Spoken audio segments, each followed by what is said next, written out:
Start చేద్దాం.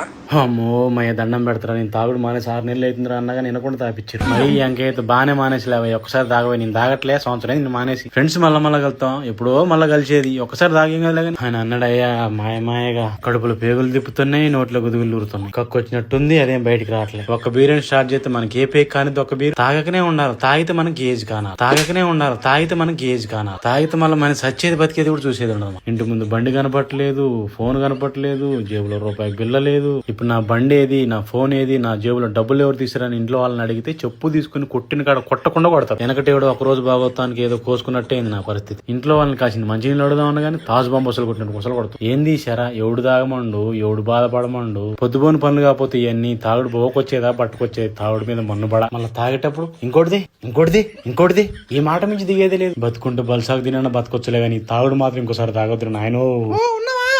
వామ్మో, దీనికి రాత్రి తాగొచ్చింది పూర్తిగా తెలవదు, ఇంకా దీనికి తెలుస్తుంది ఇంకో తలకాయ నొప్పి. వామ్మో, తాగాలే గాని మనిషి చచ్చినట్టు తాగుతారా నాయన. కనీసం పక్క నుంచి లేచి ఒప్పుకోలేదు. దేవుడా ఒక్కసారి నన్ను కాపాడు ఆయన, జీవితంలో తాగాను గాని. తలకాయ పట్టేసింది, ఒళ్ళేం విసురుతుంది, చేతులు ఏం వణుకుతున్నాయి. ఏందిరా నాయన నాకు ఈ బాధ. మనిషి జన్మ ఎత్తినందుకు ఎంతో కొంత సిగ్గుపెడతాడు దేవుడు. నాకు పెట్టుడు మనిషినే ఏందిరా నాయన. మన డాక్టర్ కాడ పోయి చూపించుకుంటే నాయన నీకు తాగుడు పట్టలేను, తాగుడు ఆపరా నాయన అన్నాడు. సాయంత్రం కాగా నీ అంకయ్య గారు ఫోన్ చేస్తాడు, రావు లైట్ వేసుకుందాం అంటాడు. ఫస్ట్ ఈ సెల్లులో దోస్తుల నెంబర్లన్నీ డిలీట్ చేసి ఈ అంకయ్య గారి నెంబర్ బ్లాక్ లో పెట్టాలి. ఎవరి నెంబర్ డిలీట్ చేస్తే ఏమవుతుంది, ఎవరి నెంబర్ బ్లాక్ లో పెడితే ఏమవుతుంది. మన బుద్ధి సక్కగా ఉండాలి. తాగటో నువ్వు దాకా ఇంట్లో ఉన్న పిల్లానికి ఫోన్ చేసి నేను వచ్చేసరికి నువ్వు ఇంట్లో నీ కాళ్ళు ఎరగొడతాను. అది ఆయనతో భయానికి పుట్టింటికి పోయింది. ఇప్పుడు మంచినీళ్ళు ఇచ్చే దిక్కు కూడా లేదు. ఇంకా లాభం లేదు, ఎడకని పోయి పసరణ తాగాల్సిందే. ఏంది నీ అమ్మ మాయదారి తాగుడు పోకొచ్చేదా బట్టుకొచ్చేదా. ఈ మందు మానేద్దాం ఎంత ఆలోచించినా కొంచెం పానం మంచిగా ఉంటే మళ్ళీ మందు మీదకి గుంటుంది. నాకు ఎవడన్నా తాగుడు మీద పెట్టి చేసిండయిందిరా నాయన. ఎట్లా ఒక టోపిక్ చేసుకుని చిన్నగా డాక్టర్ కాడికి పోయి ఒక ఇంజక్షన్ వేయించుకుని అటు నుంచి అడిగి ఒక్క 90 గుదుకు నుంచి పండుకొని ఇంకా రేపు నుంచి మందాగని.